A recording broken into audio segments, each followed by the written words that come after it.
Hi Rajeshwar గారు, నమస్కారం అండి. నమస్తే అండి. ఈ బిజీ షెడ్ లో మీ ఇంటర్వ్యూ మాకు ఇచ్చినందుకు చాలా సంతోషంగా ఉంది.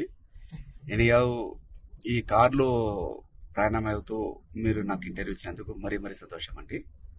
ఎనియావు థ్యాంక్ యూ సో మచ్.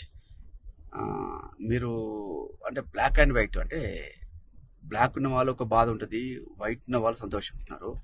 దాని మీద మీ కామెంట్ ఏంటండి రాజేశ్వర్ గారు? సో కామెంట్ అనడం కంటే ముందండి శరత్ గారు, సో తెలుపు నలుపని కాదు.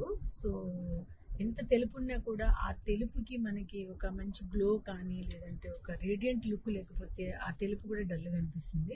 ఇప్పుడు ఎంతోమంది చాలా నల్లగా ఉంటారు, నల్లగా ఉన్నా కూడా చాలా చామ్ ఉంటుంది. సో తెలుపు నలుపు కంటే ఉన్న స్కిన్ ని మనం గ్లో ఎట్లా, హైడ్రేషన్ ఎట్లా అనేది ఇంపార్టెంట్. బట్ ఎనీవే మన ఇండియాలో అందరూ కూడా తెల్లగా అవ్వాలి అని కోరుకుంటారు, తెల్లగా ఉండాలని కోరుకుంటారు.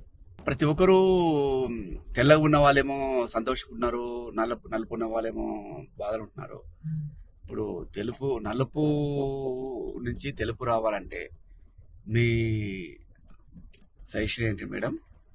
సో మీరు అడిగే క్వశ్చన్ ఏంటంటే, నిజంగా ఇప్పుడు ఎలా ఉంది అంటే మెయిన్గా మన ఇండియన్ దాన్ని బట్టి చూస్తేనండి, ఎవరు కూడా కొంచెం చామ కలర్ ఉన్నా లేదంటే కొంచెం నల్లగా ఉన్నా కూడా ఎవరు యాక్సెప్ట్ చేయట్లేదు.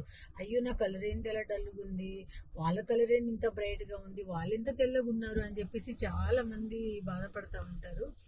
కానీ మీరు అన్నట్టు అలాంటి వాళ్ళకి మనకి అడ్వాన్స్ గా whole body skin whitening treatment అనేది ఉంది. Whole body skin whitening treatment ఏంటంటే నిజంగా చెప్పాలంటే అది చాలా ఇంపార్టెంట్ మాలిక్యూల్, దాన్ని గ్లూటాథయోన్ అంటాము. Thank you madam.